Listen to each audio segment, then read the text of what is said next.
My name is Eddie George. I'm with the Ironworkers District Council. My name is Abraham Rosado, and I'm an apprentice at Local 197. My name is Ethier Lopez.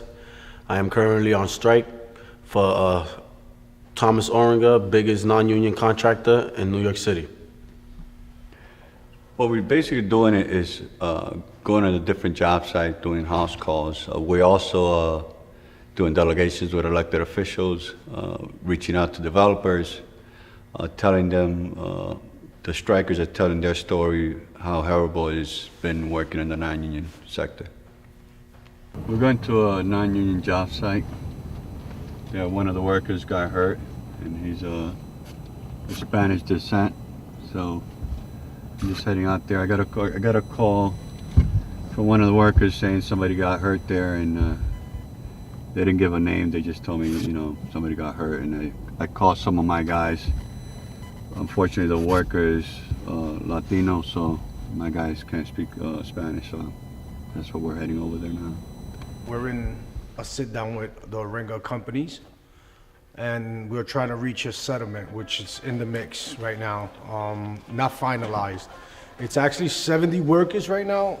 His thing is, and his motto at one time, which he basically personally said to me, was, if I break the law 10 times and only get caught once, it was worth it. But for them, they make a mockery out of the system. That's what they do. They were good. This guy's so arrogant that he says, he pulls out, he sees me in the yard, some of the job sites, and says to me, I own the city. We're trying to put some legislation together to help enforce the laws, because there's a lot of laws out there, but they're not being enforced. Hey, Abraham, how you doing, man? Hey, how are you? What is that? Still working.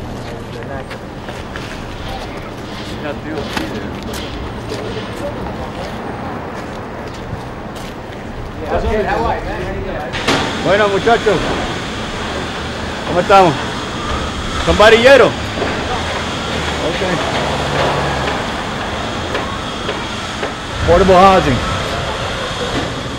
We're going to see for what. I want to come back. I want to come back next year when this is done, or 2 years from now, and see how much the rents are going to be here. He does all types of projects. He's done affordable housing. He's done schools. He's done skyscrapers, a couple of Most of them have been affordable housing, though. Most of his jobs been affordable housing. And just private sector. And off the workers' backs. Siguiente del DEC. ¿Está bien o No sé. lo llevaron a la ambulancia? Sí, lo llevaron a la ambulancia, no sé. Es lo único. Te voy a dar mi tarjeta para que me llame. Ok, yo trabajo con los varilleros. Nixon. ¿Usted trabaja en las varillas también? Sí. Ok, llámame. Okay. ¿Está bien? Lo siento, mano.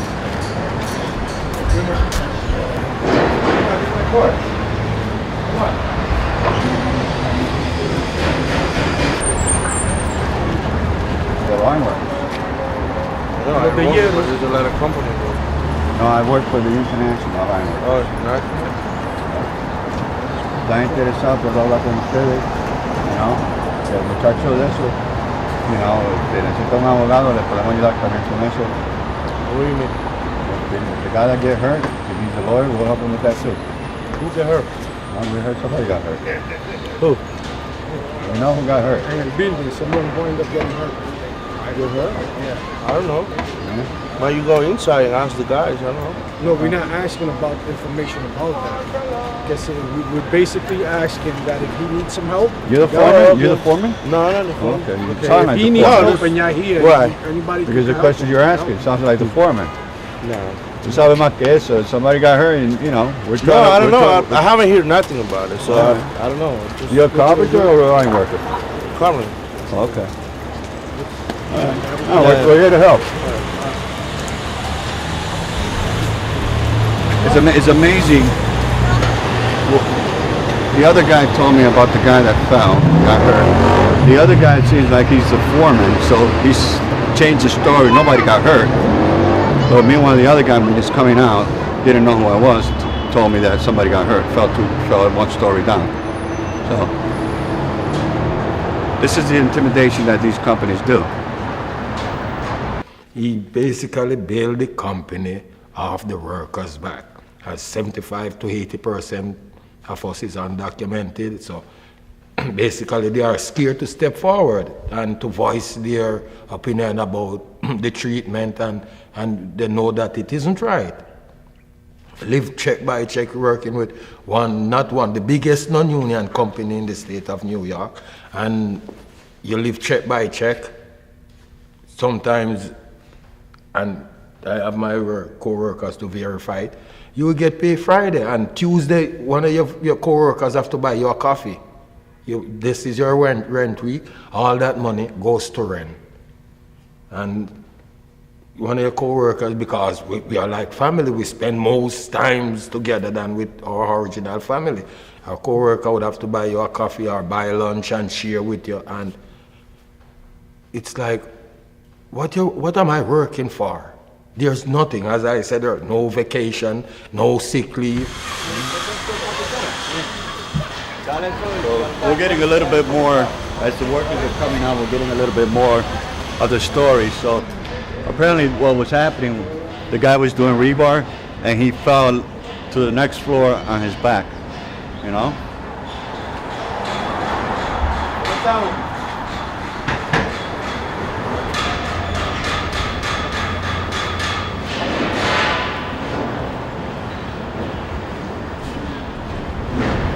The third guy that has come out that does rebar that confirmed our story that there was a guy that got hurt. This gentleman's name was Mario. He exploited his workers to a degree that it became so normal. He created a codependency that's, it's appalling. He takes and he actually strings his workers along that they so dependent on their work days that you live in paycheck by paycheck that you cannot afford to miss a day's work, let alone him taking hours from you. So here it is, I go to pick up my check, yes, the hours is missing. If I complain, I miss 2 days work, which I can't afford. What am I gonna do with the family? How am I gonna go back and tell my wife or my kids, listen, I can't do, you know? He exploits that, and he has created that dependency, not only on people that are from this country, he preys on these people that are immigrants. They come to this country. I don't even like using the word immigrant, but they come to this country and they going through struggles in their own country. They come here for a better life, thinking, yo, this is the American way, I can make it here. And then once again, you fall into someone that's like a dictator who basically does the same thing. He abuses you.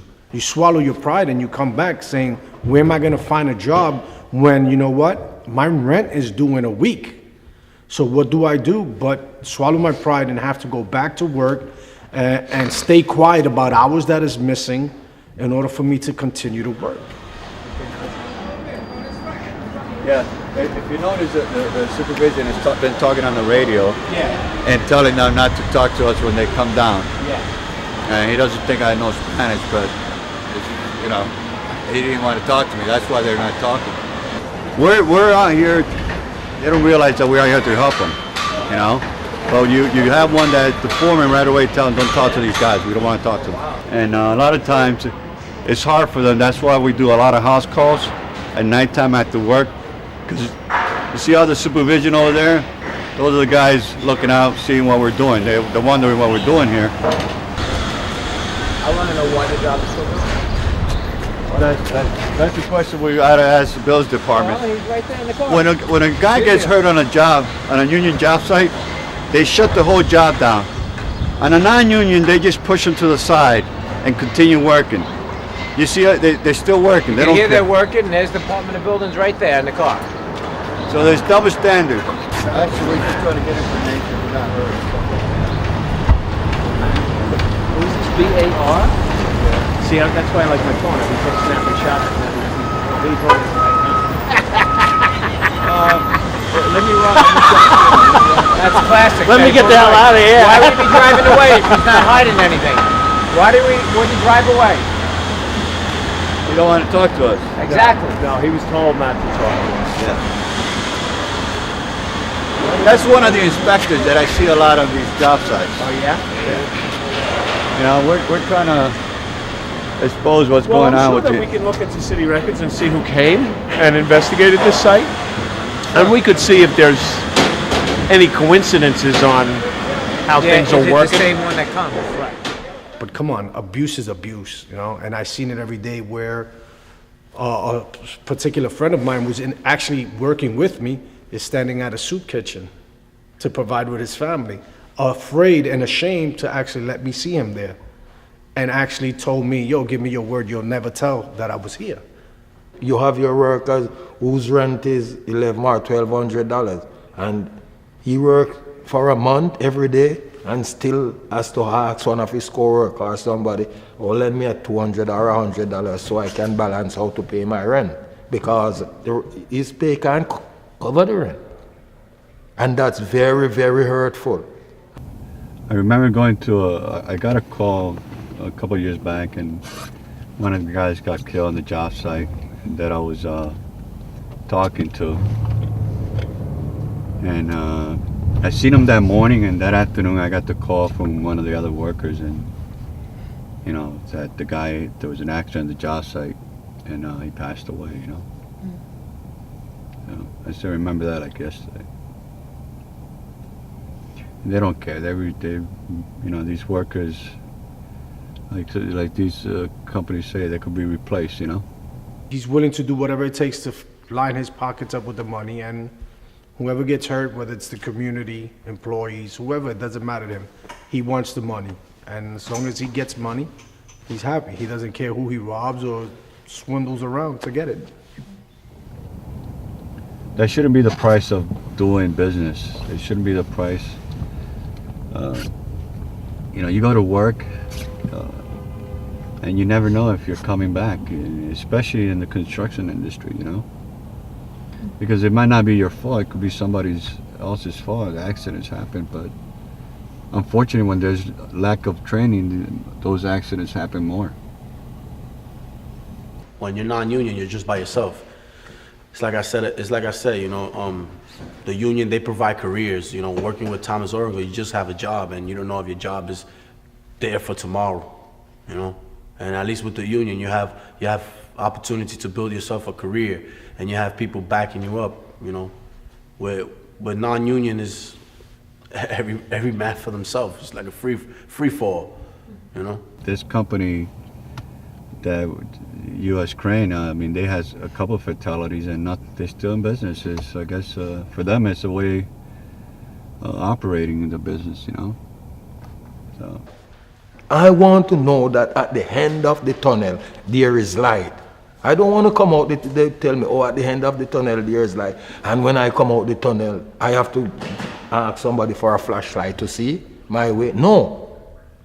No way. And I will not support that. I want that company to be union.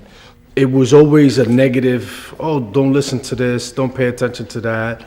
Oh, they want you there, they're gonna kick you to the curb. And through my experience coming out and starting the lawsuit and everything, I've met a lot of people in the union from different unions, and I'm grateful for the opportunity that I'm given at the moment. I'm in the apprenticeship program, and I'm grateful. I tried my hardest because I was taught the wrong way in a lot of things, which makes it extremely difficult for me now because as my grades ain't the greatest. But I strive for better because I see a better way, you know?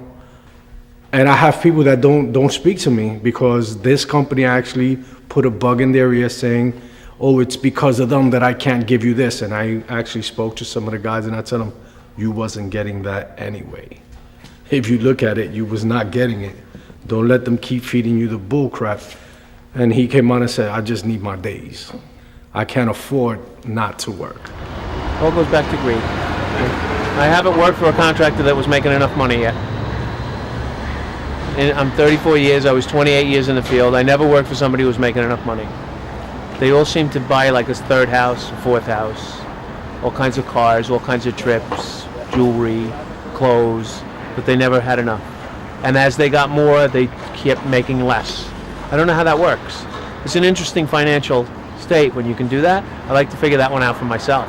It worked pretty good for me too, you know? But that's why I said to you guys, when we go to the job sites, it's very important. You think you're wasting time, you're not, because you're getting to know who supervision is. And when you see them on a different job site, you know what's going on.